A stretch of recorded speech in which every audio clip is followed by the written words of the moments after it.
Hello professor, so here I am again. I will explain the second question of the final exam. So again, my name is Mein Ban and my student ID is B6130503.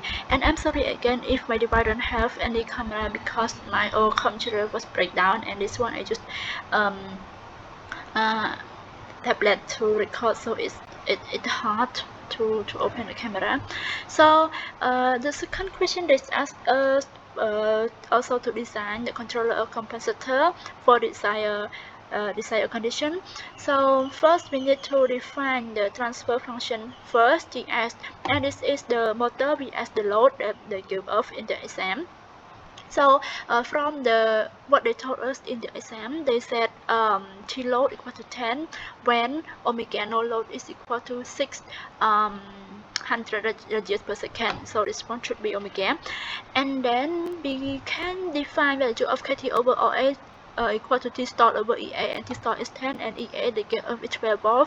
And then we can also obtain KB from EA over omega no load, and then we substitute the value.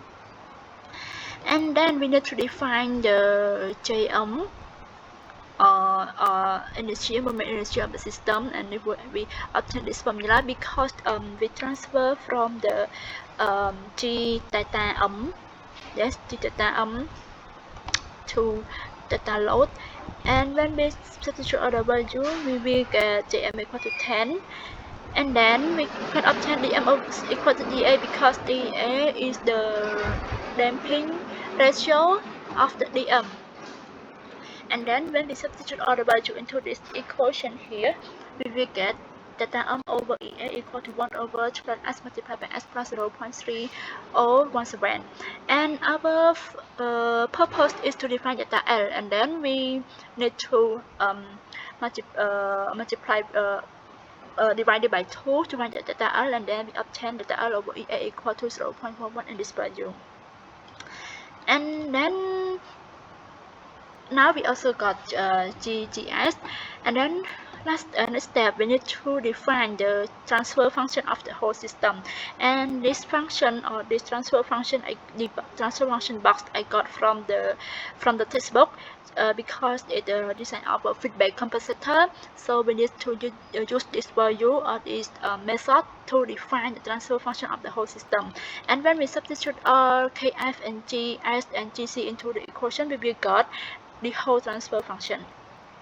Next step, we will use the function to design the transfer to design the controller. And first we need to plot both diagram with value of K.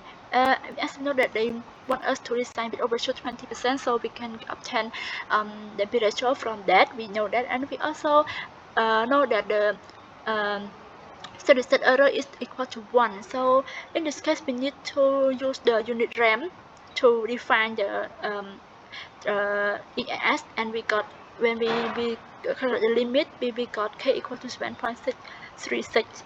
And then when we plot the graph with this value of K, we can obtain PM equal to 65.8 degree.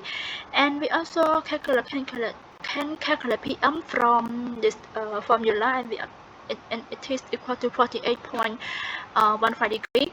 And then we can also calculate alpha. We take C equal to 10 degree, and then we multiply or minus with this angle. We got female equal to minus 7.65 degree. Honestly, it should be plus, but I don't know why it's minus. Maybe I have some problem with my transfer function, but that's okay. I think we can try it.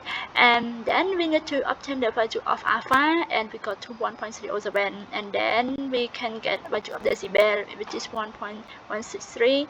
And after that, we can select the omega max from the graph here, and then after that we can find the transfer function of G lead is equal to this one. But when I plot this one in the transient response, the overshoot is over 20%. I'm not, maybe we have some problem about the transfer function, but yes, we can change the transfer function to redesign again. But about the certain time, is okay. Yes, and thank you so much.